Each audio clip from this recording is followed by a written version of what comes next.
বাবা, তোমাকে একটা কথা জিজ্ঞেস করি। বল মা। তুমি কি মাকে মিস করো? করি, কিন্তু সেটা বলার যোগ্যতা আমি হারিয়েছি। যে মানুষ নিজের ভুলের জন্য, নিজের জিতের জন্য আরেকটা মানুষের সারা জীবন কষ্ট দেয়, সে কোন মুখে সরি বলবে? তোর মা অনেক ভালো মানুষ, শুধু আমি ভালো স্বামী হতে পারিনি। নিজের ভুল কয়জনই বা স্বীকার করে বলে? তুমি তো তা করতে পেরেছো।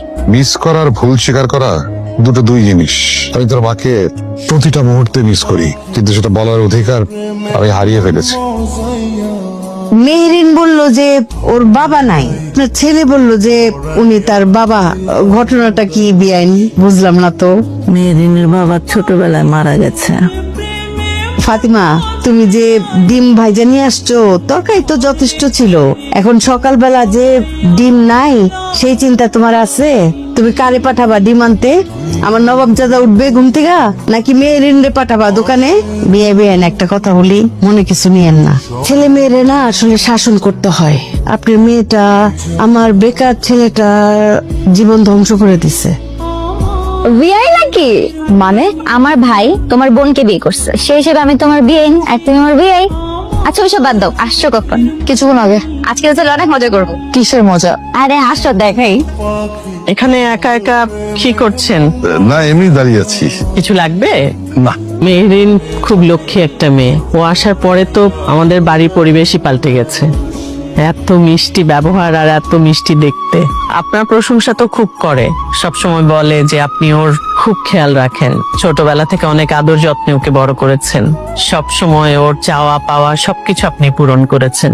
খুব বলে আপনার কথা। কিরে, তুই না বললি তোর ওরা রাজধানী করে রাখে? আমাকে সত্যি রাজধানীর মতোই রাখে। নিজের চোখেই তো দেখলাম। মা, তুই শুধু শুধু আমার নিয়ে টেনশন করতেছিস।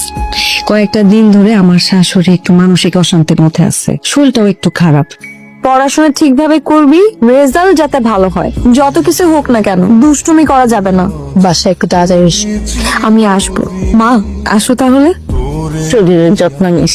বাবা, আই এম সরি, আমার জন্য আপনাকে সবার সামনে ছোট হতে হলো। তো যখন যা দরকার হবে আমাকে বলবি, ঠিক আছে? আপনি সৎ বাবা তো, সেই জন্য মনে হয় মেয়েরে দিয়া দিন রাত শুধু রান্নাই করাইতেন। মেহরিন তো মানুষ খারাপ না, ওরে তো আমি ভুল বুঝছিলাম। আরে ও একটা মিথ্যা কথা বলছিল যে ওর বাবা নাই। বাবা তো না থাকার মতোই। মেহরিন এই যে সৎ বাবার যন্ত্রণায় ওর মাথা আউলায় গেছে গা। ও ডিপ্রেসড হইয়া কি করব না করব বুঝ পায় না। তখন এই যে আমগো বেকার নচিকতা স্যাররে বিয়া করে ফেলাইছে, বুঝছো? মেহরিন। জি আম্মা। শোনো, আমার তো দুইটা ছেলে, বুঝছো? এই সংসারে কোনো মেয়ে নাই। ওই যে ফাতিমার মেয়ে